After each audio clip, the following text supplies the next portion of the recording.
హంతకుల ఆచూకెక్కడ, హంతకులకు సంబంధించి ఆచూకెక్కడ. గతంలో ఒక సంచలనం, వరంగల్ జిల్లాలో సంచలనం జరిగినటువంటి సర్పంచి ఆ దారుణ హత్య విషయంలో ఇప్పటి వరకు కూడా హంతకులను అరెస్ట్ చేయలేకపోవడానికి గల కారణాలు ఏంది? ఇప్పటికీ 8వ రోజు జరుగుతుంది. 8వ రోజు కూడా ఎవరు చంపిల్లో, ఎవరు పట్టుకున్నారో, ఎవరు చేసిలా అన్నటువంటి నేపథ్యం కూడా లేదు. పోలీసు యంత్రాంగం ఎంత మౌనంగా ఉందో, పోలీసు ఏ రాజకీయ నాయకుల కబంధ హస్తాలు ఉన్నారో ఇక్కడ ఉన్నటువంటి వార్తను చూసి అర్థమైపోతుంది.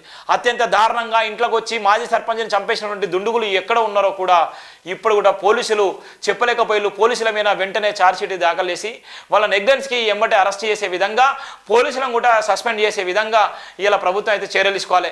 ఒక రాష్ట్రానికి సంబంధించినటువంటి ముఖ్యమంత్రి, ఇలా హోంశాఖ కూడా ఆయన పరిధిలో ఉన్నటువంటి నేపథ్యం ఉంది.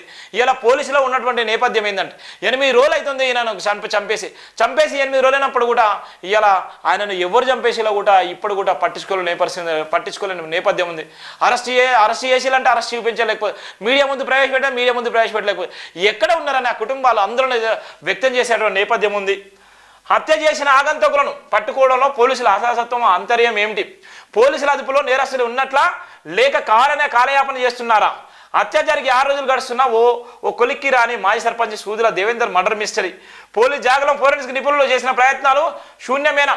ఇప్పటి వరకు హత్యకు గురైన వ్యక్తి పోస్ట్ మార్టం రిపోర్ట్ ఇవ్వకపోవడానికి గల కారణాలు ఏంటి? ఇప్పటి వరకు ఈయన చనిపోయి ఇన్ని రోజులు, 6 రోజులు, నేటికి 7 రోజులు, ఇప్పుడు కూడా ఈ రిపోర్టుకి సంబంధించినటువంటి అంశాలు రాలేదు. ఇలా ఉన్నటువంటి పోలీసు ఫోరెన్సిక్ రిపోర్ట్కి సంబంధించి ఇలా జాగిలాలు గీగిలాలు అన్నీ తీసుకొచ్చి ఇలా పెద్ద మొత్తంలో పోలీసులు ప్రహార కాసి ఇలా ఆయన చంపేసిన వ్యక్తులు ఎవరు అనేటువంటి నేపథ్యంలో బురన్పల్లి గ్రామము ఇలా ఉక్కిరి బిక్కిరి అయ్యే నేపథ్యం ఉంది. భయాందోళనలో బురన్పల్లి గ్రామం ఉంది. ఎవరు చంపేసేళ్ళు, ఎవరు ఏందనేది కూడా బహిర్గతంగా చెప్పలేని పరిస్థితిలో ఉన్నారు. మరి పోలీసు అన్నా చెప్పాలి కదా అంటే పోలీసు కూడా మౌనంగా ఉన్నటువంటి నేపథ్యం. వీళ్ళ వెనక రాజకీయ అండదండలున్నాయా, లేకపోతే అంటే ఎవరన్నా చంపేసినా కూడా పోలీసులు మౌనంగా ఉంటారనడానికి ఇది ఒక నిదర్శనం కూడా ఉన్న నేపథ్యం ఉంది.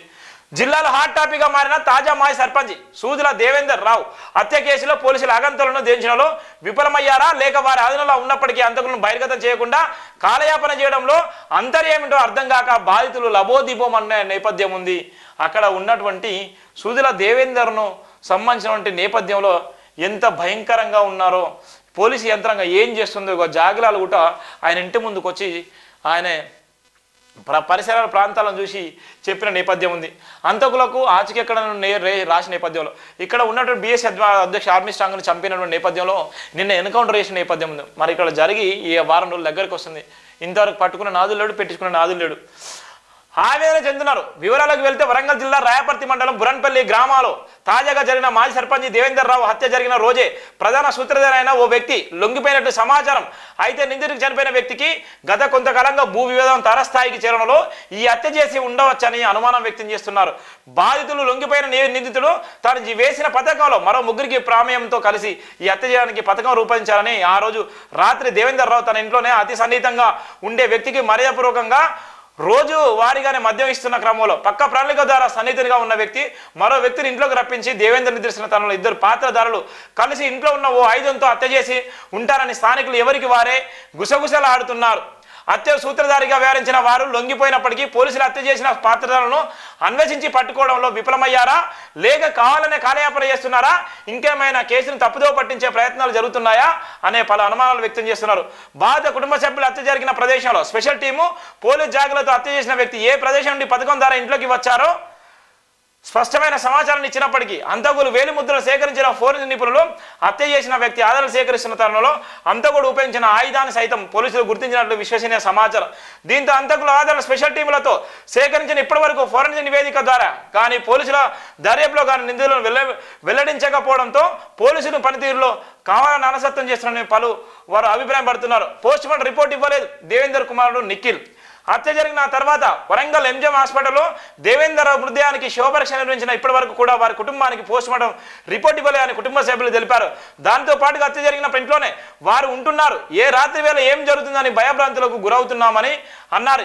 ఇప్పటి వరకు పోలీసులు హంతకుల వివరాలను తెలుపకపోవడంతో పలు అనుమానాలు వ్యక్తమవుతున్నాయని దేవేందర్ కుమారుడు నిఖిల్ అన్నారు.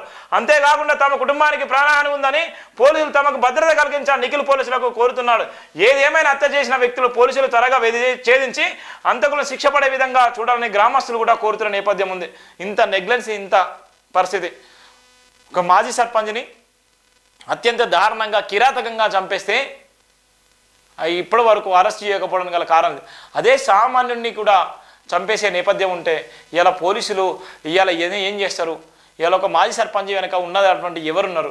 పోలీసుల నిర్లక్ష్యం ఏంది? పోలీసులు కావాలని చేస్తే వాళ్ళకి వచ్చేటువంటి ఏముంటుంది? వీళ్ళ మీద చట్టపరమైన చర్యలు తీసుకొని సుమోటోగా కేసు నమోదు చేసి రాష్ట్ర డీజీపీ గారు రాష్ట్రంలో ఉన్నటువంటి పోలీస్ కమిషనర్ గారు వాళ్ళందరూ కూడా ఈయన మీద ఇంటెలిజెన్స్ ఆరాధీసి ఇలా ఎక్కడ తప్పు ఉంది, ఎవరు ఏముంది అన్నటువంటి నేపథ్యం ఉంది. అప్పటికీ ఆ కుటుంబం కూడా బిక్కుబిక్కుమంటూ భయంలో ఉన్నటువంటి నేపథ్యం చూస్తున్నాం.